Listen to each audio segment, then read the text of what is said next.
தேரிழந்தூர் அர் ரஹீமியா அரபிக் கல்லூரி. உங்கள் ஆண் பிள்ளைகள் 7 ஆண்டுகளில் ஆலிம் பட்டத்துடன் பிகாம், பிபிஏ, பிஏ டிகிரிகளும் பெற்று சிறந்த ஆலிமாக வெளிவர இன்றே தொடர்பு கொள்ளுங்கள்.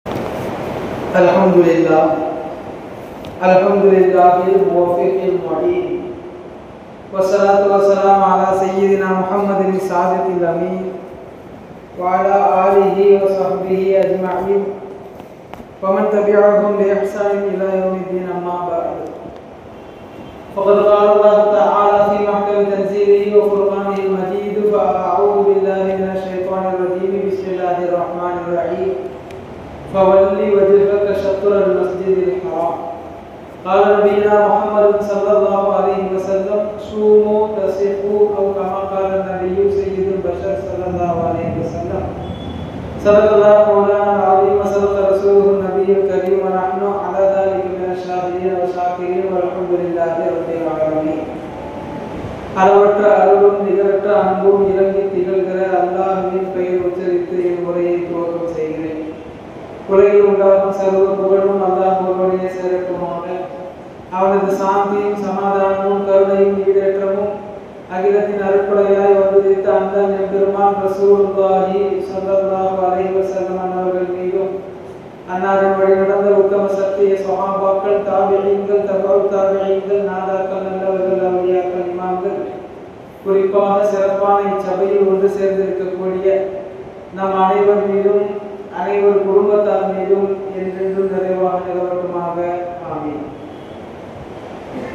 அன்பிற்கும் பெருமதிப்பிற்கும் உரிய சகோதரர்களே, ஜமாஅத்தார்களே, அல்லாஹ்வின் பேருபகாரம் நாம் கேட்காமலேயே முஹம்மது ஸல்லல்லாஹு அலைஹி வஸல்லம் அவர்களுடைய புனித உம்மத்தில் நம்மை படைத்து அல்லாஹ்வுக்கும் அவனது ரசூலுக்கும் பிடித்த ஒரு சபையிலே ஒன்று சேர்த்து அவர்களை பற்றி உண்டான தகவல்களை தெரிந்து ஈமானை வலுவாக்கி கொள்ளக்கூடிய சபையில் மீண்டும் நம்மை ஒருங்கிணைத்திருக்கிறான். பேசுகின்ற கேட்கின்ற விஷயங்களின் பிரகாரம் வாழ்வை அமைத்துக் கொள்ள வேண்டும் என்பதை ஆரம்ப உபதேசமாக எனக்கும் உங்களுக்கும் கூறிக்கொள்கிறேன். அன்பானவர்களே, என் தலைப்பிற்குள் செல்வதற்கு முன் தொடர்ந்து 12 ஆண்டு காலமாக 12 நாட்களும் மீளாத தொடர் பயான் நிகழ்ச்சிகளை மிகச் சிறப்பாக பல்வேறு பொருட்செலவுகளுக்கு மத்தியில் நடத்தி வரக்கூடிய இந்த நூருல் இஸ்லாம் ஜமாத் நிர்வாக பெருமக்களுக்கும்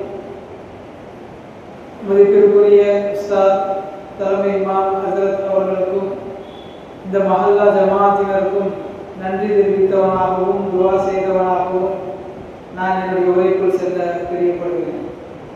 அன்பிற்குரியவர்களே, கொடுக்கப்பட்டுள்ள தலைப்பு அண்ணலும் அறிவியலும். நபி ஸல்லல்லாஹு அலைஹி வஸல்லம் அவர்கள் ஒரு குறிப்பிட்ட கொள்கையை போதித்த ஆன்மீக தலைவர் மட்டுமல்ல என்பதை இந்த தலைப்பு நமக்கு விவரித்து சொல்கிறது. இவ்வுலகில் மனிதன் படைக்கப்பட்டதின் நோக்கம் அல்லாஹ்வை அறிய வேண்டும் என்பது. அறிவியலை கடந்து ஒரு மனிதன் உலகில் வாழ முடியாது, வாழக்கூடாது. அப்படி அவன் வாழ்ந்தால் அது அவனுக்கு ஆபத்து. ஒரு இஸ்லாமியனாக வாழும்போது அறிவியல் எவ்வளவு தேவை என்பதை பேசுவதற்கு முன் மனிதனாக வாழ்வதற்கு அறிவியல் எவ்வளவு தேவை என்பது குறித்து நாம் தெரிந்து கொள்ள வேண்டியிருக்கிறது. ஏனென்றால் அறிவியலை அறியாமல் எந்த உயிரினமும் வாழ்ந்துவிடலாம், மனிதன் வாழ முடியாது.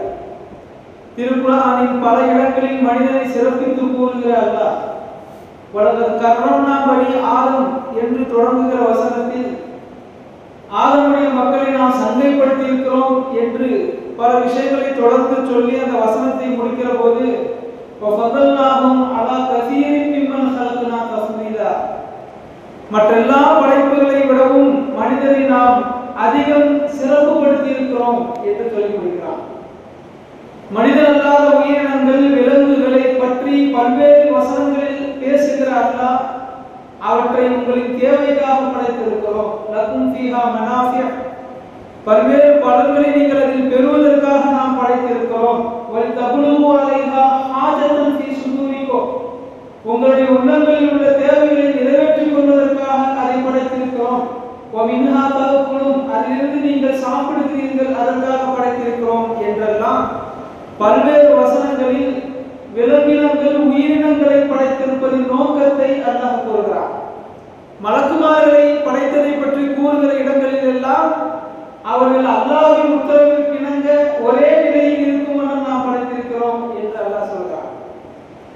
மனிதனை அல்லாஹ் சிறப்புப்படுத்தி இருக்கிறான். ஆனால் எந்த விதத்தில் என்பதை நாம் கொஞ்சம் ஆராய்ந்து பார்க்க வேண்டும். மற்ற எல்லா உயிரினங்களை விட மனிதன் பலமானவனா என்றால் யானை நமக்கு முன்னால் தோன்றுகிறது. மற்ற எல்லா உயிரினங்களை விட மனிதன் வீரமானவனா பலமானவனா? நம் கண் முன்னால் சிங்கம், புலி, சிறுத்தை போன்ற உயிரினங்கள் தோன்றுகிறது. மற்ற எல்லா உயிரினங்களை விட மனிதன் நுட்பமிக்கவனா? காக்கை, சிறு குருவிகளுக்கு இருக்கக்கூடிய நுட்பம் மனிதனை விட அதிகமான நுட்பம் என்று ஆய்வுகள் சொல்லுகின்றன. பிறகு மனிதன் எதற்காக சிறப்பிக்கப்படுகிறார்? மலக்குமார்களும் மற்ற எல்லா உயிரினங்களும் அவை படைக்கப்படுகிற போது இறைவனை வணங்க வேண்டும் என்கிற டிஃபால்ட் புரோகிராமில் படைக்கப்பட்டிருக்கின்றன. மலக்குகள் அல்லாஹ்விற்கு மாறு செய்ய தெரியாதவர்கள். விலங்கினங்கள், உயிரினங்கள் எல்லாம் தஸ்பீஹ் செய்கின்றன என்று நபிமொழிகளில் நாம் பார்க்கிறோம். விலங்கினங்கள், உயிரினங்கள் எல்லாம் அல்லாஹ்வை வணங்க வேண்டும் என்கிற இயல்பான கோட்பாட்டில் படைக்கப்பட்டிருக்கின்றன. அது சிந்தித்து தேவைப்பட்டால் பாவம் செய்கிற பாதைக்கு அது செல்ல முடியாது.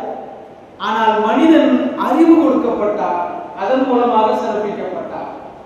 அந்த மனிதன் அறிவை நல்வழியில் உபயோகப்படுத்துகிற போது அல்லாஹ்வை அவன் நெருங்க முடியும், அவன் பிரியத்தை பெற முடியும். தீய வழியில் பயணிக்கிற போது ஹிஸ்பு ஷைத்தான், அவன் ஷைத்தானின் படையுள்ளவராக ஆகிவிடுகிறார். திருக்குர்ஆனில் பல நூறு வசனங்கள் மனிதனை சிந்திக்க சொல்கின்றன.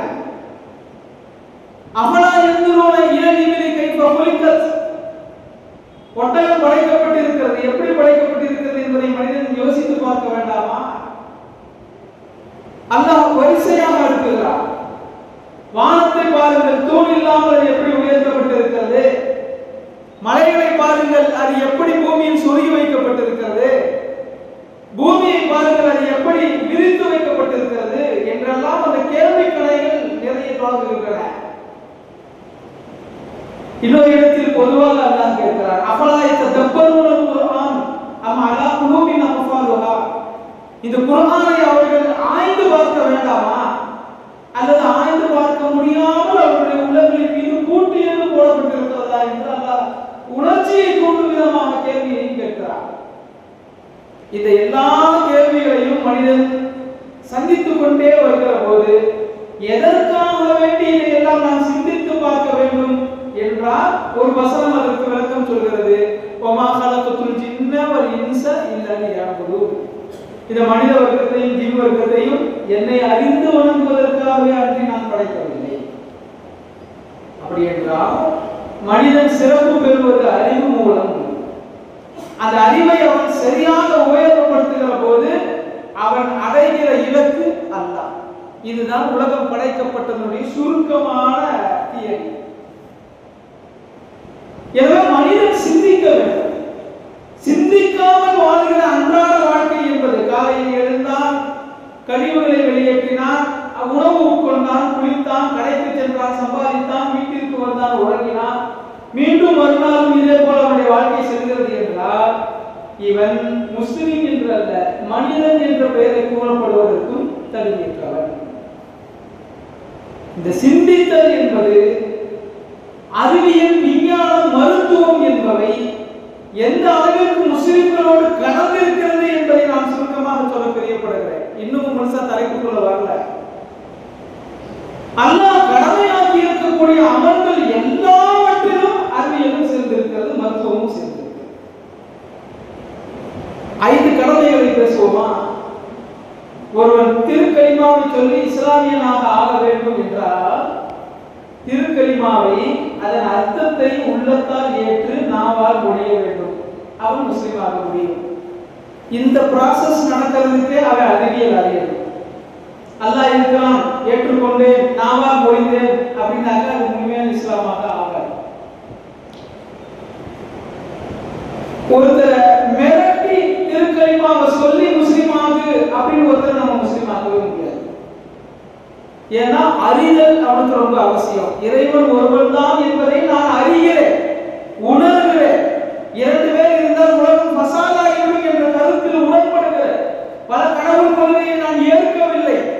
பட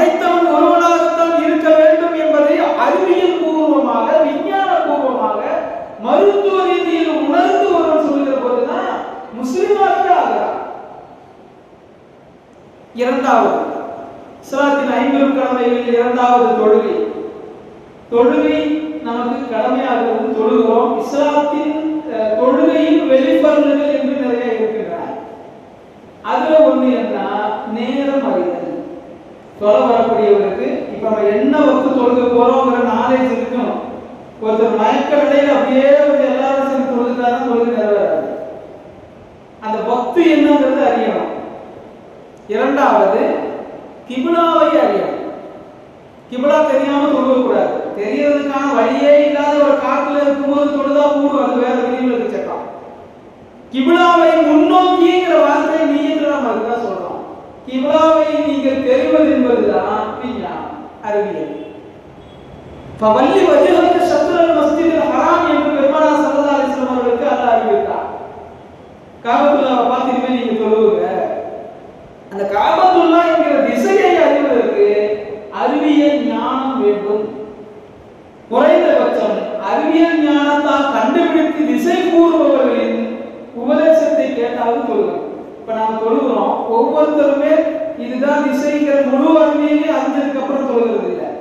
அறிவியலை அறிந்தவர்கள் சரியாக பின்பற்றி வைத்திருக்கிறார்கள், தொழுகிறோம். இந்த அளவுக்கு இருந்த ஆராய்ச்சி போகும். அப்போ தொழுகையை நீங்கள் தொழுவதற்கு அறிவியலை அறிய வேண்டும், விஞ்ஞானத்தை அறிய வேண்டும். நீங்க புத்தி சுவாதீனம் உள்ளவர்கள். புத்தி சுவாதீனம் இல்லாத பைத்தியத்திற்கு தொழுகை கடமை இல்லை. அவன் தொழுகை போட்டு விடலாம்ல, தொழுகை கடமை இல்லை. ஏன்? உங்களுடைய உடல்நிலையை நீங்கள் அறிய வேண்டும். இது மருத்துவம். இஸ்லாத்தின் கடமையான தொழுகையில் விஞ்ஞானமும் அறிவியலும் மருத்துவமும் உங்கள் நாலேஜுக்கு இருந்தால்தான் தொழுகை கடமை. மூன்றாவது கடமை நோன்பு.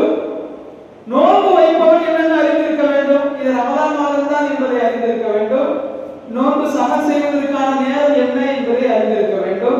நோன்பு வைப்பதற்கு நமது உடல் தகுதியானதா என்பதை அறிந்திருக்க வேண்டும், இல்லையா? ஒருத்தர் உடல் தகுதியே இல்லை, நோன்பு இது கடமையா என்றால் நோன்பே கடமை இல்லை. நோன்புக்கு பகரமாக கஃபாரா ஏதாவது கொடுத்தால் போதும். அமல்களில் அறிவியலும் இருக்கிறது, மருத்துவமும் கலந்திருக்கிறது. நான்காவது ஜக்காத். யார் மீது கடமை? வருடத்திற்கு ஒரு முறை ஹிசாபு என்று சொல்கிற கணக்கு கணிதமும் அறிந்திருக்க வேண்டும். வருடத்திற்கு ஒரு முறை என்கிற காலத்தையும் அறிந்திருக்க வேண்டும். ஹஜ் எந்த திசையில் பயணித்து அங்கே சென்றடைய வேண்டும் என்பது இருக்க வேண்டும். உடல் நலம் அவருக்கு தகுதியாக இருக்க வேண்டும். புத்தி சுவாதீனம் இருக்க வேண்டும். நான் முடிஞ்ச வரைக்கும் ரொம்ப சீக்கிரமா சொல்லிட்டு போறேன், ஏன்னா இது கடல் போன்ற தலைப்பு. குறிப்பு எடுக்கும் போதுதான் தெரிந்தது இது ஒரு கடல் போன்ற தலைப்பு. இப்போ எல்லா அமல்களிலுமே அறிவியலும் விஞ்ஞானமும் மருத்துவமும் இரண்டர பின்னி பிணைந்து இருக்கிறது. இவற்றை நகர்த்திவிட்டு நீங்கள் ஒரு முஸ்லிமாகவோ, இவற்றை நகர்த்திவிட்டு ஒரு அமலை செய்யக்கூடிய முஃமினாகவோ ஆக முடியாது. எனவே நமக்கு அறிவியல் ஞானம் வேண்டும் என்பதை ஷரியத் நாம் செய்கிற எல்லா காரியங்களிலும் பின்பற்றும் வகையில் சட்டங்களை ஏற்றி தந்திருக்கிறது. இது ரொம்ப முக்கியம். ததப்புருல் குர்ஆன், குர்ஆனை ஆராய்ச்சி செய்தல், ஆராய்ச்சி செய்தவர்களின் கூற்றுக்களை செவிமடுத்து ஏற்றுக்கொள்ளுதல், கல்வியை தேடுதல். இப்போ அன்னலாரும் அறிவியலும் என்கிற இந்த தலைப்பை இரண்டாக பிரிக்க முடியும். ஒன்று, அன்னலார் தூண்டியதால் அறிவியலில் சாதித்த உம்மத் என்று பேச முடியும். இரண்டாவது, அன்னலார் செய்த செயல்கள் நடைமுறைகளில் அறிவியல் விஞ்ஞானமும் மருத்துவமும் எப்படி கலந்திருக்கிறது அதையும் தனியாக பேசலாம். இரண்டாவது பேசுறதுக்கு முன்னாடி முதலாவது உள்ளதை பேசுறது ரொம்ப பிரயோஜனம் தரும் அப்படின்னு நான் கருதுறதுனால அதை பற்றி சொல்றேன். அன்னலார் தூண்டியதால் விஞ்ஞானம் இந்த உம்மத்தில் எப்படி இரண்டாக கலந்து போனது? நபி ஸல்லல்லாஹு அலைஹி வஸல்லம் அவர்களுடைய கல்வி பற்றிய ஞான உபதேசங்கள் ஏராளம். அதனாலதான் ஹஸரத்மார்கள் பயான் செய்யும் போதே கல்வியை பற்றி பெருமானார் போதித்தது போல எந்த தலைவரும் போதித்ததில்லைன்னு ஒரே வார்த்தையில சொல்லிடுவோம். ஒரு ஹதீஸ் பிரபலமாக நாம் அடிக்கடி கேள்விப்பட்டுக் கொண்டே இருக்கக்கூடிய ஹதீஸ். சீனா சென்றாலும் சீர்கல்வி பெற்றிருக்கு இல்லையா? உத்தரவு அவ்வளவு சீர். சீனாவை ஏன் குறிப்பிட்டாங்க நபி ஸல்லல்லாஹு அலைஹி வஸல்லம் அப்படின்னு ஒரு பெரிய சர்ச்சையை இமாம்களுக்கு மத்தியில். அதுக்கு பல்வேறு காரணங்களை சொல்வாங்க.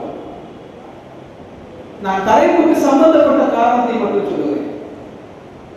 சீன நாட்டில் பெருமானார் ஸல்லல்லாஹு அலைஹி வஸல்லம் அவர்கள் வாழ்கிற காலத்திலேயே கல்வி கலை ரீதியான முன்னெடுப்புகள் வேகமாக இருந்தது. இன்னும் கொஞ்சம் தெளிவா புரியுற மாதிரி சுருக்கமா சொல்றதா இருந்தா, சீனா தான் முதலில் காகித தாள்களை கண்டுபிடித்தது. அது வரைக்கும் நம்ம ஹதீஸ்களை படிச்சிருப்போம். எலும்பு துண்டுகளில் எழுதி வைப்பார்கள், இலைகளில் எழுதி வைப்பார்கள் அப்படிலாம் படிச்சிருப்போம். ஆவணப்படுத்த வேண்டிய செய்திகளை தாள்களில் பதிகிற முறையை கண்டுபிடித்தவர்கள் சீனர்கள். பேனாவையும் அவங்க கண்டுபிடிச்சாங்க. அதுக்கு வசி அப்படின்னு சொல்லி பேர் வச்சிருந்தாங்க, பேனாவுக்கு முந்தைய பேர். இது ஒரு காரணம் அப்படின்னு வரலாற்று ஆசிரியர்கள் சொல்றாங்க. பெருமானார் ஸல்லல்லாஹு அலைஹி வஸல்லம் அவருடைய காலம் தொட்டே திருக்குர்ஆனும் நபிமொழிகளும் பகுத்து பார்க்கப்பட்டு சட்ட திட்டங்களை எடுக்கக்கூடிய மார்க்க மேதைகளும் அறிவியலை திருத்தி எடுக்கிற பெரிய பெரிய விஞ்ஞானிகளும் இருந்தார். இது சஹாபாக்களுடைய காலத்தில் இருந்தே தொடங்கிவிட்டது. ஒரு சின்ன உதாரணம் சொல்கிறேன். நபி ஸல்லல்லாஹு அலைஹி வஸல்லம் அமர்ந்திருக்க 4 கலீஃபாக்களாக இருந்த முக்கியமான சஹாபிகளும் அமர்ந்திருக்க ஒரு காட்டு அரபி பெருமானார் ஸல்லல்லாஹு அலைஹி வஸல்லம் இடத்துல சொன்னார், யா ரசூலல்லாஹ் ஸல்லல்லாஹு அலைஹி வஸல்லம், என் மனைவியோடு எனக்கு வாக்குவாதம், கோபத்தில் அந்தி தாலிகுன் ஹத்தா ஹீன் என்று சொல்லிவிட்டேன்.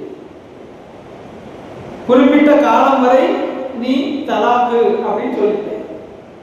இந்த ஹீன் அப்படிங்கிற வார்த்தைக்கு காலம், குறிப்பிட்ட காலம்னு நம்ம அர்த்தம் சொல்லலாம். ஆனா குறிப்பிட்ட காலங்கிறத எந்த அர்த்தத்தில் நான் இதை எடுத்துக்கிறது அப்படின்னு அவருக்கே புரியும். வக்துனா நேரம். ஹீனுங்கிறது ஒரு நேரம்னு சொல்ல முடியாது, ஒரு நாள் 2 நாள்னு சொல்ல முடியாது, ஒரு வருஷம் 2 வருஷம் சொல்ல முடியாது.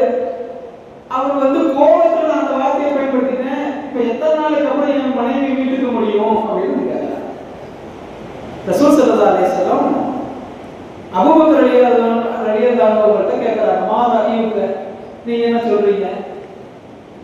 சஹாபாக்களை நபி ஸல்லல்லாஹு அலைஹி வஸல்லம் பதில் தெரியும், ஆனா நீங்க சொல்லுங்க, உங்களுடைய சிந்தனை என்ன, உங்க கருத்தை சொல்லுங்க.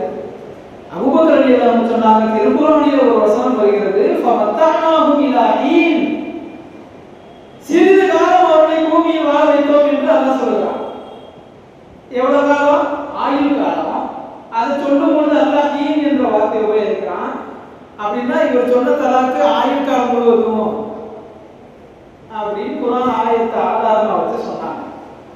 அடுத்து உமர் ரலியல்லாஹு கேட்டாங்க, நீங்க ஒன்று சொல்லுங்க. அவங்க சொன்னாங்க, ஹல் அத்தா அலல் இன்சானி ஹீனும் மினத் தஹரி லம் யகுன் ஷைஅன் மذ்கூரா. இந்த வசனத்தை ஓதி காட்டிட்டு சொன்னாங்க, மனிதன் படைக்கப்படுவதற்கு முன்னால் தங்கி இருந்தானே ஆதம் அலைஹிஸ்ஸலாத்து வஸலாம் அவர்கள் சொர்க்கத்திலே தங்கி இருந்த காலத்தை குறிப்பிட்டு 40 ஆண்டுகள் சொர்க்கத்திலே தங்கி இருந்தார்கள். அந்த இடத்தை 40 ஆண்டுகள் குறிக்கும்போது அல்லாஹ் ஹீன் அப்படின்னு தான் சொல்றான். அப்படின்னா 40 ஆண்டுகள் கழிச்சு இவர் சேர முடியும். அடுத்து உஸ்மான் ரலியல்லாஹு அவர்களிடத்துல கேட்டார். அவர்கள் சொன்னார்கள், அலந்தர கைஃப தரவல்லாஹு மஸலன் கலிமத்தன் தய்யிபத்தன் ஒரு பெரிய வசனம். அந்த வசனத்துல துஹதி உகுலஹா குல்லஹீன் ஃபீ இத்ரி ரப்பிஹா, விவசாயத்தை பத்தி அந்த வசனம் சொல்லுது. அந்த விவசாய நிலம் என்பது ஒவ்வொரு ஆண்டும் தனது அறுவடைகளை மனிதர்களுக்கு தருகிறது கருத்து. அப்ப அது ஆதாரமா சொல்லி சொன்னாங்க, ஒவ்வொரு ஆண்டுங்கிறதுக்கு அல்லாஹ் ஹீன்ங்கிற வார்த்தையை உபயோகப்படுத்திருக்கான். அப்படின்னா இது ஒரு வருஷத்துக்கு அப்புறம் மனைவி வீட்டுக்கலாம் அப்படின்னாலே அவருக்கு இன்னும் கொஞ்சம் ஆசுவாசத்துக்கு வராது. ஆயுள் இருந்துச்சு, 40 வருஷம் இருந்துச்சு, ஒரு வருஷங்கிறது பரவாயில்ல. 4வது அலிரலி எல்லாரும் கேட்டாங்க. அவங்க சொன்னாங்க, சுப்ஹானல்லாஹி ஹீன தும்சூன வ ஹீன துஸ்பிஹூன், அல்லாஹ்வை திக்ர் செய்கிறதை பற்றி பேசுகிற போது ஒவ்வொரு மாலையும் ஒவ்வொரு காலையும் அல்லாஹ் பரிசுத்தமானவன் என்று உயிரினங்கள் திக்ர் செய்கின்றனங்கிற வசனத்தை சொல்லிட்டு ஒரு நாள் ஒவ்வொரு நாள் அப்படிங்கிற வார்த்தையை அல்லாஹ் உபயோகப்படுத்தும் போது ஹீன் அப்படிங்கிற வார்த்தையை சொல்றாங்க. அப்படின்னா ஒரு நாள்ங்கிறத எடுத்துக்க முடியும். அப்ப நபி ஸல்லல்லாஹு அலைஹி வஸல்லம் அவர்கள் சொன்னார்கள், ஹுத் பி ரஹி அலி இப்னு அபி தாலிப், அலி அவர்கள் சொன்ன அந்த ஆலோசனை நீங்க எடுத்துக்கங்க, ஒரு நாளுக்கு அப்புறம் மனைவி வீட்டுக்கு அடிச்சாங்க.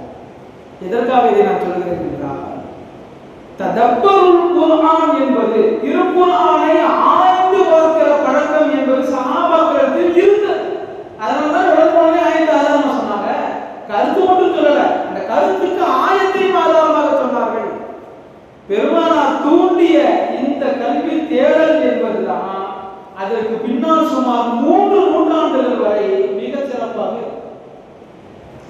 அதற்கு பின்னால் ஒவ்வொரு கருத்துகள், ஒவ்வொரு நூற்றாண்டுகள், தலைமுறைகள் கடக்க இந்த மார்க்க கல்வியை எப்படியெல்லாம் மக்களிடத்தில் வகுத்து எடுக்க முடியும் என்பதில் பல்வேறு துறைகளை சார்ந்த அறிஞர்கள் தங்களுடைய திறமைகளை வெளிப்படுத்திக் கொண்டே இருந்தார். அதுல முக்கியமா சொல்லணும் அப்படின்னா, அந்த ஹிஜ்ரி முதல் நூற்றாண்டை கடந்ததற்கு பிறகு வந்த முஸ்லிம் அறிஞர்களில் இந்த ஃபிக்ஹ் ரீதியா மதகுகளை எழுதின தரீகத் ரீதியான இமாம்கள் அவரை பற்றி அதிகமா நம்ம தகவல்கள் பேசியிருப்போம். அந்த துறைகளை ஒருபுறம் வைப்போம். அறிவியல் ரீதியில் நமது முன்னெடுப்பு எப்படி இருக்க வேண்டும் என்று சிந்தித்த அன்றைய கால அரபுலக அரசர்களும் அறிஞர்களும் 2 நல்ல காரியம் பண்ணாங்க. முதலாவது, இந்த சீனா நாட்டுக்காரர் எப்படி தாளை கண்டுபிடிச்சாங்கிற யுக்தி நமக்கு கிடையாது. ஏன்னா தாள் பிற்காலத்தில் உலகை ஆளப் போகிறது என்பதை அறிஞர்கள் ஏற்றுக்கொண்டார். ஏன்னா எல்லா கல்வி பொக்கிஷங்களையும் நீ சேர்த்து வைக்கிறது தான் பிரதான பணி. அதற்கு இந்த தாளும் இந்த பேனாவும் நிச்சயமாக உதவும். அந்த யுக்தி நமக்கு தேவை என்று பலமுறை முயற்சித்தார்கள். ஆனால் அவர்களிடத்தில் அந்த யுக்தியை பெற முடியவே இல்லை. கடைசியில் ஒரு போர் நடந்தது. அந்த போர்ல இருந்து சீனா நாட்டுக்காரங்க 100 பேருக்கு மேல கைதிகளாக பிடிக்கப்பட்டு அரபுலகத்திற்கு கொண்டு வரப்பட்டார்கள். அந்த கைதிகளிடத்துல இந்த அறிஞர்கள் போய் கத்துக்கிட்டாங்க. கேட்டாங்க, நீங்க எப்படி தாள் செய்யறீங்க? அப்ப அவங்க ஒரு அந்த முறையை, செய்முறையை சொல்லி தர்றாங்க. மூங்கில் மரம், அந்த மரத்தை எடுத்து தூள் தூளா நாங்கள் அரைச்சிடுவோம். அரைச்சி தண்ணியில கலந்துருவோம். தண்ணியில் அது ஒரு பதத்துக்கு, ரொம்ப தண்ணி ஊற்றிடாம, தண்ணி கம்மியாகவும் ஊற்றிடாம, ஒரு பதத்துக்கு நம்ம அளவு தண்ணி ஊற்றி அதை ஒரு பாத்திரத்தில் ஊற்றுவோம். அந்த பாத்திரத்தை சுற்றிலும் சின்ன சின்ன ஓட்டைகள் இருக்கும். பாத்திரத்தில் ஊற்றின உடனே தண்ணியெல்லாம் கொஞ்சமா வெளியே போயிடும். மிச்சம் இருக்கிற அந்த மூங்கிலின் துகள்களை நாங்கள் ஒரு பொருள், நம்ம இப்ப அந்த அரிசி வச்சு நெல்லு குத்துவாங்க இல்லையா, அதுக்கு பேர் என்னன்னு தெரியல, உலக்கை, அது மாதிரி ஒரு பொருள் வச்சுக்கோங்களேன். அந்த உலக்கையை வைத்து அதை வைத்து நசுக்கும் போது, இயன்ற விட்டு நசுக்கும் போது அது ஒரு தட்டையாக ஒரு அப்பளம் மாதிரி கிடைச்சிடும். அப்படி கிடைச்ச உடனே அதை எடுத்து நாங்கள் பக்குவமா காய வைப்போம். காஞ்சி முடிச்சதுக்கு அப்புறம் அது எழுதுறதுக்கு தருவீங்க. இதுதான் மெத்தட். இதை கேட்டாச்சு, ஆனா உருவாக்க முடியல. ஏன்னா அரபுலகத்தில் மூங்கில் மரங்கள் கிடையாது. இன்னொன்னு, வெளிநாடுகளில் இருந்து மூங்கில் மரங்களை இறக்க வேண்டும் என்றால் செலவுகள் அதிகம். இப்ப அரபுலகத்துக்காரங்க என்ன செய்கிறாங்க, மூங்கில் மரத்திலிருந்து மட்டும்தான் இதை உருவாக்க முடியுமா அல்லது நம் புறங்களில் வளர்கிற தாவரங்களை வைக்க முடியுமான்னு ஒரு குழுவை உட்கார வச்சு ஆராய்ச்சி பண்ணி கண்டுபிடிக்கிறாங்க. அதற்கு பிறகு சாதாரண தாவரங்களில் இருந்து பேப்பர்கள் கண்டுபிடிக்கப்பட்டது. இது அரபுலகம் செய்த முக்கியமான சாதனை. இரண்டாவது, பைத்துல் ஹிக்மா அறிவு இல்லம் என்ற பெயரில் ஒரு குழுவை உருவாக்கினார். தத்துவங்களின் தந்தை என்று அழைக்கப்பட்ட கிரேக்க நாடுகள், இன்றைக்கு கிரீஸ், அதனுடைய தலைநகர் ஏதென்ஸ், அந்த கிரேக்க நாடுகள் தான் விஞ்ஞானத்திற்கு நமக்கு முன்னால் முன்மாதிரி. அவர்கள் கண்டுபிடிக்க ஆரம்பித்தார்கள், தத்துவங்களை பேச ஆரம்பித்தார்கள். அரிஸ்டாட்டில் போன்ற, பிளாட்டோ போன்ற, பிளாட்டோவுடைய ஆசிரியர் சாக்ரட்டிஸ் போன்ற, பித்தாகரஸ் போன்ற, தாலமி போன்ற பெரும் பெரும் அறிஞர்கள் தங்களுடைய கருத்துக்களை, தங்களுடைய கண்டுபிடிப்புகளை சொல்லி எழுதி வைத்த புத்தகங்கள் எல்லாம் கிரேக்க மொழிக்கு பிறகு அரபு மொழியில் தான் முதலில் மாற்றம் செய்யப்பட்டது. மொழியாக்கம் செய்யப்பட்டு அரபு மொழியில் இறக்கப்பட்டது. இந்த பணியை செய்யறதுக்காக மாத்திரமே பல 100 உலமாக்களை அந்த பணியில் அமர்த்தி அந்த குழுவுக்கு பேர் பைத்துல் ஹிக்மா அறிவு இல்லம் அப்படின்னு வச்சிருக்காங்க. இது ஹிஜ்ரி 300 வரைக்கும் வருது. ஸல்லல்லாஹு அலைஹி வஸல்லம் அவர்களுடைய ஹிஜ்ரத் பயணத்திலிருந்து 300 ஆண்டுகள் வரைக்கும் இந்த முன்னேற்றம் நல்லபடியா போகுது. மங்கோலிய படைகளுடைய போர் நடக்குது. அதுக்கப்புறம் தான் முஸ்லிம்களுடைய இந்த விஞ்ஞான பணி, ஆராய்ச்சி பணியெல்லாம் தொய்வடைஞ்சிச்சுங்கிறதுலாம் பின்னாடி உள்ள வரலாறு. இது சுருக்கமா சில தகவல்களை சொல்வதாக இருந்தால், நாம பிரபலமான தியரிகள் பல கேள்விப்பட்டிருப்போம். அல்கோரிதம், அல்ஜீப்ரா, திரிகோண விதி, இந்த ஜாமெட்ரி பாக்ஸ் பிள்ளைகளுக்கு பயன்படுத்துறோம் இல்லையா, அது ஜாமெட்ரி. இந்த தியரிகளை எல்லாம் கண்டுபிடித்தது முஸ்லிம்களின் பங்கு அளப்பரியது. இதெல்லாம் என்ன சொல்லி விளக்குறதுக்கு ரொம்ப நேரம் ஆகும். சுருக்கமா புரியதாக இருந்தால், உலகில் எல்லா கணிதத்திற்கும், இயற்பியலுக்கும், எல்லா அறிவியல் தியரிகளுக்கும் ரொம்ப முக்கியமான கொள்கை, கோட்பாடு மாதிரியான, பைலா மாதிரியான சூத்திரங்களை உருவாக்கி கொடுத்தவர்கள் முஸ்லிம்கள். அது உதாரணத்திற்கு ஒன்று சொன்னா, இந்த மேப் இருக்கு இல்லையா, உலக வரைபடம், இதை கண்டுபிடித்தவர் ஒரு முஸ்லிம் அல்லாதவர். முதல்ல ஒருத்தர் கண்டுபிடித்தார். அவர் கண்டுபிடித்தது முழுமை பெறவில்லை.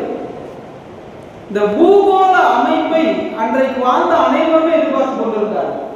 ஏன்னா ரொம்ப சிக்கலை கொடுத்தது. இப்போ வெளிநாடுகளுக்கு வியாபாரம் செய்வதற்கு செல்லக்கூடிய குழுக்கள் அல்லது அரசியல் ரீதியான தொடர்புக்காக செல்லக்கூடிய குழுக்களுக்கு வழிமாறி போற பழக்கம் அதிகம் இருந்தது.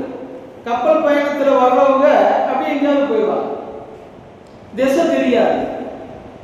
அல்லது பாலைவனத்துல பயணிக்கிறவங்க, காடுகள்ல பயணிக்கிறவங்க நிறைய வழியில போயிடுவாங்க. அதனால ஒரு பூகோள அமைப்பு தேவைப்பட்டு கொண்டிருந்த காலத்துல ஒருத்தர் உருவாக்கினார். ஆனால் அது முழுமை பெறாத வகையில இருந்தது. அதற்கு பிறகு 1711 பிறந்தவர் அப்துல்லா அல் ஹமாவி என்று அவருடைய பெயர். அவர் ஒரு நூல் எழுதியிருக்கார், மோஜமுல் பல்தான் அப்படின்னு சொல்லி நூலுடைய பெயர். இவர் தான் இன்னைக்கும் நாம் உபயோகப்படுத்திக் கொண்டிருக்கக்கூடிய பூமி என்பது உருண்டையானது, ஒரு புறத்தில் கிளம்பினால் இன்னொரு புறத்தில் வந்து சேர்ந்து விட முடியும். பூமியுடைய நாடுகளுடைய வரைபடங்கள் இப்படித்தான் அமைந்திருக்கின்றன. இது கலர் கலரா அவர் கொடுத்து, எதுவெல்லாம் கடல், எதுவெல்லாம் பாலைவனம், எதுவெல்லாம் மக்கள் வாழும் பகுதி, அதை மட்டும் சொல்லாம எதுவெல்லாம் வியாபாரத்தில் நிமிர்ந்து இருக்கிற ஸ்தலங்கள் மூலம் அவர் கொண்டு வந்தார். அப்பெல்லாம் இந்தியா வல்லரசா இருந்திருக்கு. அந்த பணக்கார வர்த்தகம் மிகுந்த நாடுகளில் ஒரு 6 நாடு, அதுல இந்தியா இருக்கு. இப்படி ஒரு பூகோள மேப்பை வரைந்தது முஸ்லிம்கள். இஸ்லாம் செய்த அறிவியல் சாதனைகளில் மிக முக்கியமான ஒன்று. இந்த மாதிரி நிறைய எக்கச்சக்கமாக மருத்துவத்துறை நீங்கள் எடுத்தால் அலி இப்னு சீனா, அவிசென்னா என்று நீங்கள் மூமெண்ட் எடுத்து பார்க்கலாம். இப்போ ஒரு 1989 அமெரிக்காவில் ஒரு விழா ஏற்பாடு செய்யப்பட்டது, ஒரு வெபினார். உலகம் முழுவதிலும் இருந்து மருத்துவர்களும் பெரும் அறிஞர்களும் கலந்து கொண்ட ஒரு வெபினார், ஒரு ஃபங்க்ஷன். அது எதற்காக என்றால், அலி இப்னு சீனா என்று சொல்கிற அவரும் குபீரி ஒருவர், இந்த 2 நபர்களுமே முஸ்லிம்கள். உலகத்தின் மருத்துவ உலக தந்தை என்று அழைக்கப்படுகிறவர்கள், சமகாலத்தில் வாழ்ந்தவர்கள். அலி இப்னு சீனா 7 வயது சிறியவர். இந்த 2 பேரும் வாழ்ந்து 1000வது ஆண்டை அடைந்ததற்காக ஒரு பிரம்மாண்டமான விழா ஏற்பாடு செய்யப்பட்டது. அதுல அவங்க கண்டுபிடிச்ச மருத்துவ கண்டுபிடிப்புகள்ல தொடங்கி அவங்க காட்டின வழியில இப்ப வரைக்கும் கண்டுபிடிக்கப்பட்டிருக்கக்கூடிய அத்தனை மருத்துவ தரவுகளும் அதுல பேசப்பட்டன. இது நமக்கு எவ்வளவு பெருமை என்றால், ஒட்டுமொத்த உலகமும் ஒருங்கிணைந்து 2 நபர்களை கொண்டாடுகிறது. 2 பேரும் முஸ்லிம்கள்.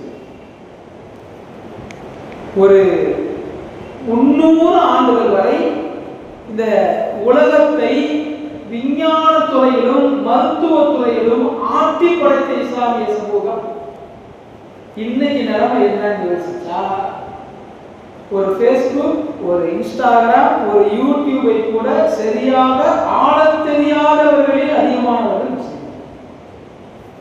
இதெல்லாம் ஒரு அவப்பேரா நீங்கள் நினைத்தால், நாம் நவீன காலத்திற்கேற்ப தொழில்நுட்ப வளர்ச்சிக்கேற்ப நாம் ஓடவில்லை என்பதை புரிவதற்காக அது ஒரு பக்கம் இருக்கு.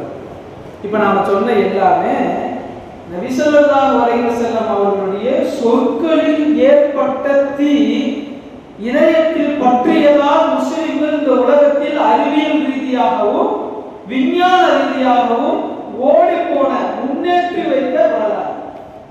மற்றவர்களை விட நாம் இதில் ஏன் வேகமாக ஓட முடிந்தது என்றால், அவர்கள் எல்லாம் அறிவை மூலதனமாக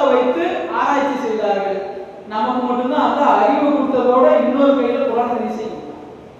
அது நமக்கு ரொம்ப சிம்பிளா இருந்துச்சு. குர்ஆன் ஹதீஸ் என்பது அறிவியல் ரீதியாக மருத்துவ ரீதியாக மனிதனை புரிந்து கொள்ள வைக்கப்படுவதற்கு ரொம்ப உதவிகரமா இருந்தது. நீங்க பல சம்பவங்கள் இப்ப கேள்விப்படலாம். பல ஆய்வுகள் உலகத்தில் தொடர்ந்து நடந்துகிட்டே இருக்கு. அந்த ஆய்வுகள்ல சில ஆய்வுகள் எடுக்கும் பொழுது நான் முஸ்லிம்ஸ் செய்யற ரிசர்ச்சா இருந்தாலுமே அதுல நபிமொழிகளை குறிப்பிடுறாங்க. இந்த ஆய்வு நாங்க ஏன் செய்ய வேண்டிய எங்களுக்கு வந்தது அப்படின்னா, இப்படி ஒரு நபிமொழி முகமது சொல்லி இருக்கிறாரு, இது சாத்தியப்படுமாங்கிறத நாங்க ஆராய்ச்சி செய்யறோம். பல இடங்கள்ல அவங்க சொல்றது இல்லை, மறைச்சிடுறாங்க. இஸ்லாம் சொல்லிச்சுனோ முகமது ஸல்லல்லாஹு அலைஹி வஸல்லம் சொன்னாங்கன்றோ சொல்றது இல்லை, மறைச்சிடுறாங்க. ஆனா மறைச்சாலும் அந்த ஆய்வு முடிவுகள் என்பது நமக்கு சாதகமாகத்தான் வந்து கொண்டிருக்கின்றன. உலகம் முழுவதும் இது போல நடந்துகிட்டே இருக்கு. இதுவெல்லாம் நபி ஸல்லல்லாஹு அலைஹி வஸல்லம் அவர்களுடைய சொல் உபதேசங்களால் மக்கள் விஞ்ஞானத்தின் வளர்ச்சியில் தம்மை ஈடுபடுத்திக் கொண்டதற்கான சில தரவுகள். அடுத்து இரண்டாவது பகுதிக்கு வருவோம். பெருமானார் ஸல்லல்லாஹு அலைஹி வஸல்லம் அவர்களுடைய சொல் செயல் நடைமுறைகளால் அண்ணலாரும் அறிவியலும் எப்படி பிணைந்து போகிறார்கள் என்பதற்கு 11 விஷயங்களை எடுத்துக்கொண்டிருக்கிறேன். 11 நிமிஷத்துக்குள்ளதான் இருக்குதுங்கிறதுனால முடிந்த வரைக்கும் கேள்விப்படாத தகவல்களை உங்களுக்கு சொல்ல வேண்டும் என்றும் சுருக்கமாக சொல்ல வேண்டும் என்றும் நான் அதை எடுத்து கொண்டிருக்கிறேன். முதலாவது, இப்ப இந்த நாய் பிரச்சனை ரொம்ப ஓடிட்டு இருக்கு. நாடு முழுக்க நாய் பற்றி தான் ஒரே பேச்சா இருக்கு. இந்த நாய் எச்சில் பற்றி பெருமானார் ஸல்லல்லாஹு அலைஹி வஸல்லம் சொல்லுகிறார்கள், யக்ஸிலுல் இனாஅ இதா வலக ஃபீஹில் கல்பு சபஅ மர்ராத் ஊலாஹுன்ன உஹ்ராஹுன்ன பித்துராப். நாய் ஒரு பாத்திரத்தில் வாய் விட்டு விட்டால், எச்சில் பட்டு விட்டால் 7 முறை அந்த பாத்திரத்தை நீங்கள் கழுவ வேண்டும். முதலாவது தடவையில் அல்லது 7வது தடவையில் மண்ணை கொண்டு சுத்தப்படுத்த வேண்டும் அப்படிங்கிறது நபிமொழி. இது நபி ஸல்லல்லாஹு அலைஹி வஸல்லம் சொன்ன ஹதீஸ். அது அறிவியல் என்ன சொல்லுது அப்படின்னா, உலகத்திலேயே வேர்க்காத பிராணி நாய். நாய்க்கு வேர்க்காது. அந்த வேர்வை அசிங்கங்களை பாக்டீரியா நிறைந்த எச்சிலை மூலமாகத்தான் தன்னுடைய வேர்வையை நாய் வெளியேற்றும். எனவே நாய் சொந்தமாக வாங்கி வளர்ப்பவர்கள் கூட நாய் எச்சியை விட்டு தள்ளி இருக்க வேண்டும். அதன் மூலமாகத்தான் ரேபிஸ் பரவுகிறது. இந்த நாய் எச்சிலுக்கு மருத்துவம் கண்டுபிடிக்கும் போது ஒரு மேலை நாட்டு ஆய்வாளர் அதுல இருக்கக்கூடிய தன்மைகள் எல்லாம் தெரிஞ்சுக்கிட்ட பிறகு பல்வேறு விஷயங்கள்ல ஒரு ஆராய்ச்சி பண்ணார். இது எப்படி மருந்து இருக்கலாம், இந்த நாய் எச்சில சாதாரணமா கருதுறோம், அது எவ்வளவு மோசமான பாக்டீரியாக்கள் கொண்டது என்றால், எவ்வளவு பெரிய கிருமி நாசினி கொண்டும் அந்த எச்சில உள்ள பாக்டீரியாக்களை சாவடிக்க முடியும். அது என்னென்னவோ போட்டு பார்த்தார். கடைசியில் அவருக்கு இந்த நபிமொழி தெரிந்ததோ தெரியவில்லையோ அல்லது எப்படியோ அவர் தெரிந்து மண்ணில் அந்த பாக்டீரியா நிறைந்த எச்சிலை போடும் பொழுது குறிப்பிட்ட நேரம் கழித்து அந்த பாக்டீரியாக்கள்லாம் செத்து போச்சு. அவர் இந்த ஆய்வுல எழுதிட்டு சொல்றாரு, நாயின் எச்சிலை அதில் உள்ள பாக்டீரியாக்களை அழிக்கக்கூடிய ஆற்றல் மண்ணுக்கு இருக்கிறது. இங்க பார்த்தா பெருமானார் ஸல்லல்லாஹு அலைஹி வஸல்லம் சாதாரணமா சொல்றாங்க, 7 தடவை கழுவுங்க, ஃபர்ஸ்ட் தடவையிலே 7வது தடவையோ மண்ணை போட்டு கழுவுங்க.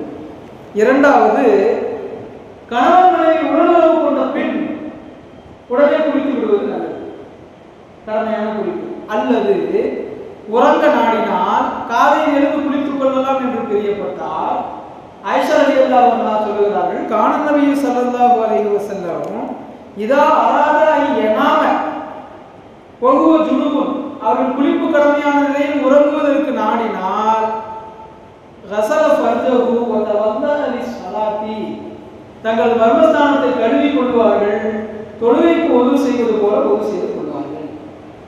இன்றைக்கு ஆய்வு சொல்லுது, தினமணி கதிர்ல 10/7/2005 அன்று ஆர்டிக்கல்ல ஒரு பாயிண்ட், கணவன் மனைவி சேர்ந்து விட்ட பிறகு அவர்கள் உறங்குவதற்கு முன்னால் தலை குனிங்க, சுத்தம் செய்து விட்டு படுத்தால் ஆண்மை வலுப்பெறும். நரம்பு தலாசலம் அவர்களுடைய செயலிலிருந்து அறிவியலோடு கலந்து நாம் செய்யக்கூடிய காரியங்களில் நின்று கொண்டு தண்ணீர் அருந்துவது நபி ஸல்லல்லாஹு அலைஹி வஸல்லம் அவர்கள் தடுத்தார்கள். அபூ சயீத் குத்ரி ரலியல்லாஹு அன்ஹு அவர்கள் சொல்லக்கூடிய ஹதீஸ், அன்னன் நபி ஸல்லல்லாஹு அலைஹி வஸல்லம் ஜஜர அனி ஷுர்பி காயிமன், நின்று தண்ணீர் கொடுப்பதை நபி ஸல்லல்லாஹு அலைஹி வஸல்லம் எச்சரித்தார்கள், வேண்டாம் என்று சொன்னார்கள். இன்றைக்கு மருத்துவம் சொல்லுகிறது, நின்று தண்ணீர் குடிப்பதால் தண்ணீர் வேகமாக சென்று உணவு குழாயில் விழும். அந்த உணவு குழாயில் இருக்கக்கூடிய வெளிப்புற சுவர்களில் அது பாதிப்பு ஏற்படும். கண்ணு தெரியாத வகையில் சின்ன சின்ன ஓட்டை வருமா தண்ணி அப்படி நின்று குடிக்க நமக்கு தெரியும். அந்த ஓட்டைகள் தான் அல்சர் புண்ணா மாறும். அதே மாதிரி நின்று தொடர்ந்து தண்ணீர் குடித்துக் கொண்டே இருப்பவர்களுக்கு குடலிறக்கம் என்கிற ஹெர்னியா நோய் ஏற்படுவதற்கு வாய்ப்பு இருக்கிறது. இன்னொன்று, நின்று தண்ணீர் குடிக்கிற போது தண்ணீர் வேகமாக செல்வதால் தண்ணீரோட வேலை என்னன்னா, போய் இறப்பையில தங்கி உடல் முழுக்க இருக்கக்கூடிய நச்சு கிருமிகளை எல்லாம் கிரகித்து உள் வாங்கி சிறுநீர்கள் வெளியே அனுப்பணும். நின்று கொண்டு தண்ணீர் குடிப்பதால் தண்ணீர் தன் வேலையை செய்யாமலேயே சிறுநீராக வெளியே சென்று விடும். நான்காவது, அண்ணாந்து குடிக்கிறது. நாயகம் ஸல்லல்லாஹு அலைஹி வஸல்லம் அவர்கள் அதையும் தடுத்திருக்கிறார்கள், வாய் வைத்து குடிக்கிறது. இன்றைக்கு மருத்துவம் சொல்லுகிறது, அண்ணாந்து குடிக்கும் பொழுது காது சம்பந்தப்பட்ட நோய்கள் வரும். எனக்கு ஆச்சரியமா இருந்தது, அண்ணாந்து தண்ணி குடிக்கிறதுக்கு காதுக்கு என்ன சம்பந்தம் இருக்குதுன்னா, அந்த மருத்துவர் விளக்கமா சொல்றார். நீங்க குடிக்கும்போது பிராக்டிக்கலா பார்த்தீங்கன்னா, வாய் வைத்து குடிக்கிற போது இந்த இடத்துக்கு பெருசா வேலை இருக்காது, நம்ம கண்ட்ரோல்ல இருக்கும். அண்ணாந்து குடிக்கிற போது இப்படி நம்ம வாயை பிளந்து இருக்கும் பொழுது இந்த இடத்திற்கு வேலை கொடுக்கிறோம். இந்த அழுத்தம் கொஞ்சம் கொஞ்சமாக அதிகரிக்குமானா காது சம்பந்தப்பட்ட நோய்கள் வரும். ஐந்தாவது, 3 முறை குடிக்க சொன்னாங்க சையதுனா ரசூல் ஸல்லல்லாஹு அலைஹி வஸல்லம் அவர்கள். அனஸ் ரலியல்லாஹு அன்ஹு அறிவிக்கக்கூடிய ஹதீஸ்.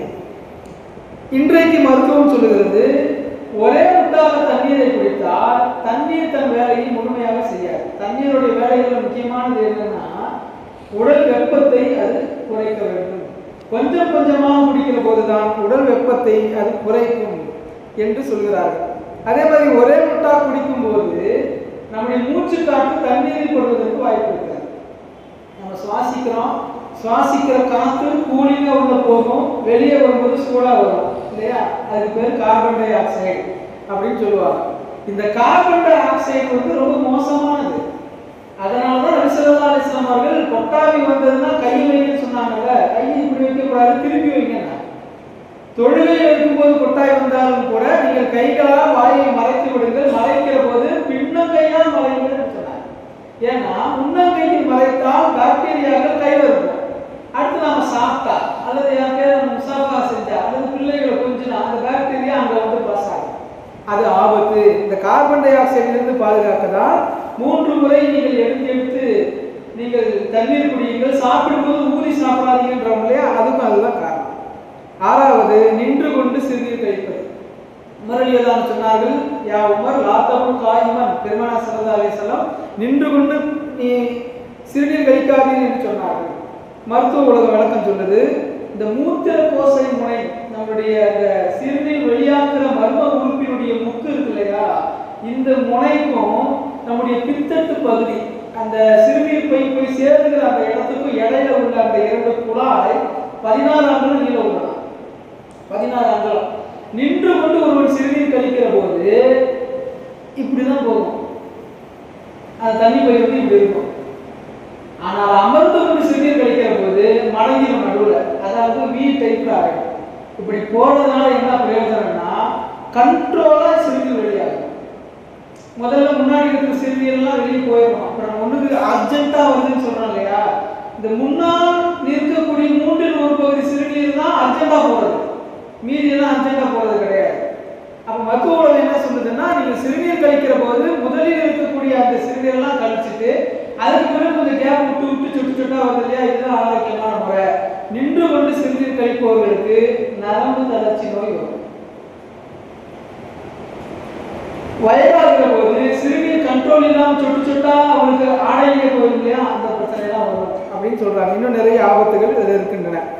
ஏழாவது, படுக்கை விரிப்பை உதறுங்கள் என்றார்கள் பெருமானார் ஸல்லல்லாஹு அலைஹி வஸல்லம். இன்றைக்கு மருத்துவ உலகம் சொல்லுகிறது, ஹவுஸ் டெஸ்ட் மைட் அப்படின்னு ஒரு கிருமி ஒன்று இருக்கிறாங்க. இது வந்து சாதாரணமாக கண்களில் பார்க்க முடியாது, மிஷின் வச்சு பார்க்கணும். பார்ப்பதற்கு காண்டாமிருக தோற்றத்தில் இருக்குமா. இது உணவு என்னன்னா, மனிதனுடைய பழைய தோல் என்று சொல்றாரு. நம்முடைய உடம்புல இருந்து பாம்பு சட்டை உரிக்கிற மாதிரி தோல் உரியறது இல்லை.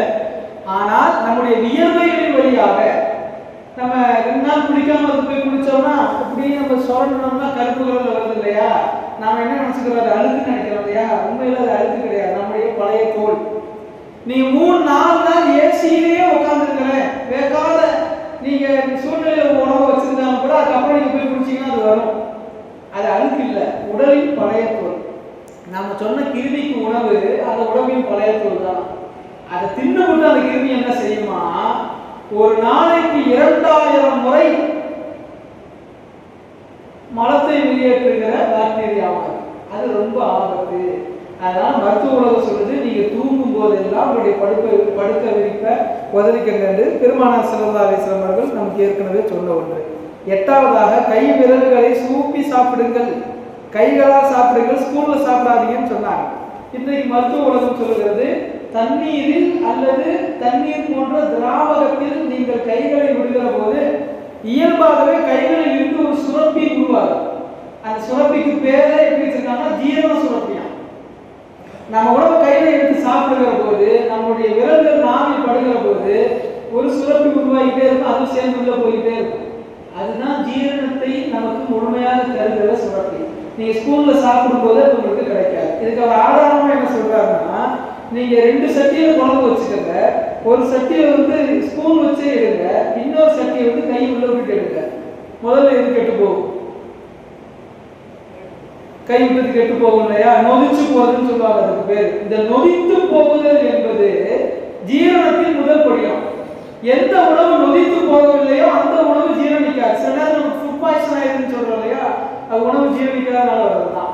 எனவே கைகளை சூப்பி சாப்பிடுவது சுன்னத், அறிவியல் ஒத்துக்கொண்ட உண்மை. 9வது வெள்ளை ஆடை.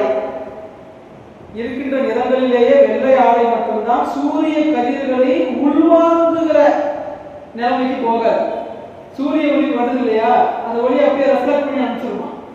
சூரிய ஒளி நேரடியாக பட்டா மனுஷனுக்கு நல்லது, காலையில வெயில். அதுவே ஆடை வழியாகவோ அது வேறு பொருள் வழியாகவோ கடத்தி வருகிற போது மனித உடம்புக்கு கேடு. வெள்ளை ஆடை பெருமானார் ஸல்லல்லாஹு அலைஹி வஸல்லம் அணிய சொன்னார்கள். இன்றைக்கு மருத்துவ உலகம் அதை சிறந்தது என்று சொல்லுகிறது. 10வதாக சுரு தசிகு. ஒரு 12 வருஷத்துக்கு முன்னாடி நம்முடைய கமால் நேசத் அவர்கள் பேசிய ஒரு குறிப்பு தான், நோன்பு வையுங்கள், உடல்நலம் பெற்றுக் கொள்ளுங்கள் என்று பெருமானார் ஸல்லல்லாஹு அலைஹி வஸல்லம் சொன்னாங்க. எப்படி உடல்நலம் கிடைக்கும் நோன்பு வச்சா? 2 காரணங்கள் உண்டு. ஒன்று, நோன்பு வைத்தால் ரத்தத்தில் உள்ள சிவப்பு அணுக்கள் அதிகமாகும். வெள்ளை அணுங்கிறது பலகீனம், சிவப்பு அணுங்கிறது பலம். சிவப்பு அணுக்கள் அதிகமாகும். 2வது, ஆய்வு சொல்லுகிறது 28 நாளைக்கு ஒரு முறையாவது மனிதன் தன்னுடைய வயிற்றை முழுமையாக காலியாக விட வேண்டும். அப்படின்னா அவனுடைய சுழற்சி, இந்த இறைப்பை, இந்த உணவை ஜீரணிக்கிற விஷயங்கள் எல்லாமே நல்லா ஒர்க் ஆகும் அப்படின்னு டாக்டர் சொல்றாங்க. மார்க்கம் சொல்லுது 28 நாளைக்கு ஒரு முறைனா வருஷத்துக்கு 12-13 தடவை தான் வரும். மார்க்கம் 29 அல்லது 30 தடவை நமக்கு அதை வலியுறுத்துகிறது. கடைசியாக இது எல்லாம் வெளி புறத்தில் உள்ள சுத்தம், புறத்தில் உள்ள விஷயங்களை பத்தி பேசிக்கலாம். கடைசியா மன நிம்மதிக்கு எல்லாரும் சொல்லணுங்க, அதுதானே எல்லாமே தேடி அடையணும். இன்னைக்கு நிலைமை எப்படி இருக்குன்னா, எந்த தலைப்பை வேணா நீங்க பேசுங்க சார், ஆனா கடைசி நிம்மதியா முடிக்கிற மாதிரி பேசுங்கன்னு சொல்லக்கூடிய அளவுக்கு இருக்கு. நிம்மதியை பத்தி மனுஷன் தேடிக்கொண்டே இருக்கிறான். பெருமானார் ஸல்லல்லாஹு அலைஹி வஸல்லம் அவர்கள் சொன்ன 2 விஷயம். எனக்கு முன்னால் பேசிய தாரிக் அவர்கள் கூட சொன்னார், ஸல்லல்லாஹு அலைஹி வஸல்லம் அவர்கள் 70 தடவைக்கு மேல் இஸ்திக்ஃபார் செய்வார்கள். இன்னைக்கு மருத்துவர்கள் சொல்றாங்க, கட்டாயம் 10 நிமிஷமாவது மெடிடேஷன் பண்ணுங்க. நீங்க எவ்வளவு பிஸியான ஆளானா இருந்துட்டு போங்க, ஒரு 10 நிமிஷம் எந்த வேலையும் செய்யாதீங்க, அமைதியா கையை கட்டி சமணக்கால் போட்டு உட்காந்துருங்க. இதை செஞ்சீங்கன்னா உங்களுக்கு ஹார்ட்ல இருந்து எல்லா உறுப்புகளும் நல்லா இருக்கும் அப்படிங்கிறார் பெருமானார் ஸல்லல்லாஹு அலைஹி வஸல்லம் சொன்னாங்க. 70 அல்லது 100 தடவை இஸ்திக்ஃபார் ஓதலாம், திருக்கலிமா ஓதலாம், லா ஹவ்ல ஓதலாம், எத்தனையோ திக்ருகள் இருக்கின்றன. அது முழுமையாக நம்முடைய மன நிம்மதியை மீட்டு கொண்டு வரக்கூடியது. 2வது ஸல்லல்லாஹு அலைஹி வஸல்லம் சொன்னாங்க, யாரை பத்தியும் தவறான சிந்தனை உங்களுடைய மனசுக்குள்ள கொண்டு வராது. சஹாபாக்கள் சில நேரத்தில் இந்த சாவி இப்படி பண்ணிட்டாருன்னு சொல்லும் போதெல்லாம் தயவு செய்து கெட்ட விஷயங்களை எனக்கு பேசாதீங்க. இன்னைக்கு மருத்துவ உலகம் சொல்லுது, வேறுங்கிறது ரொம்ப முக்கியம். நம்முடைய மனசு, சொல், செயல், கண்ணோட்டம், சிந்தனை இது எல்லாமே நல்லதா இருந்தா நமக்கு நல்லதாவே நடக்குமா. இதுக்காக கர்மா அப்படின்னு சொல்லி பேர் வைக்கிறான். ஒரு சின்ன சம்பவத்தோடு முடிக்கிறார். ஒருத்தர் வந்தாரு, வீட்டுல பறக்கத்தில்லைன்றார், தொழுகையாளியா மாறிட்டார். இன்னும் சில மாசங்களுக்கு பிறகு வந்தாரு, இப்பயும் பறக்கத்தில்லைன்றார். வீட்டுக்கு முன்னாடி திரையை தொங்க விட்டார். சில மாசங்களுக்கு முன்னாடி வந்தாரு, எனக்கு இருந்த தரித்திரம்லாம் போயிடுச்சு, அல்லாஹ் நல்லபடியா பறக்கத்தா ரஹ்மத்தா வச்சிருக்கான் சொல்லிட்டு அவர் கேட்டாரு, தொழுன்னு சொன்னீங்க, அது ஒரு நியாயம் இருக்கு, திரைய மாட்டுன்னு சொன்னீங்களா, அதுக்கு என்ன காரணம் போது அவங்க சொன்னாங்க, தொழாதவன் அநியாயக்காரன் பாவி உன்னுடைய வீட்டிற்குள் பார்த்தா அந்த பார்வையினால் ஏற்படக்கூடிய தரித்திரம் வீட்டிற்குள் இருக்கும்.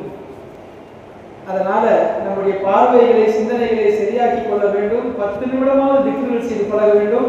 எல்லாம் அல்லாஹ் கேட்டதன் பிரகாரம் நாம் அமல் செய்யக்கூடிய பாக்கியத்தை நாம் அனைவருக்கும் அனைவர் குடும்பத்தாருக்கும் தந்தரும் புரிவானாக. நல்லதொரு வாய்ப்பு கொடுத்ததற்கு மீண்டும் நன்றி கூறி நிறைகிறேன். அல்ஹம்துலில்லாஹி ரப்பில் ஆலமீன். அல்லாஹும்ம ஸல்லி அலா சய்யிதினா நபியினா மௌலானா முஹம்மதின் வ பாரிக் வ ஸல்லிம் அலைஹி. ربنا ظلمنا أنفسنا وإن لم تغفر لنا وترحمنا لنكونن من الخاسرين. اللهم تقبل منا مجالسنا كلها وخصوصا مجلسنا هذا يا رب العالمين. اللهم وفقنا أن نعمل أعمال الصالحات يا أرحم الراحمين. ربنا آتنا في الدنيا حسنة وفي الآخرة حسنة وقنا عذاب النار. صل وسلم على النبي سيدنا محمد وآله وصحبه أجمعين والحمد لله رب العالمين. صلى الله على محمد صلى الله عليه وسلم. صلى الله على محمد صلى الله عليه وسلم. صلى الله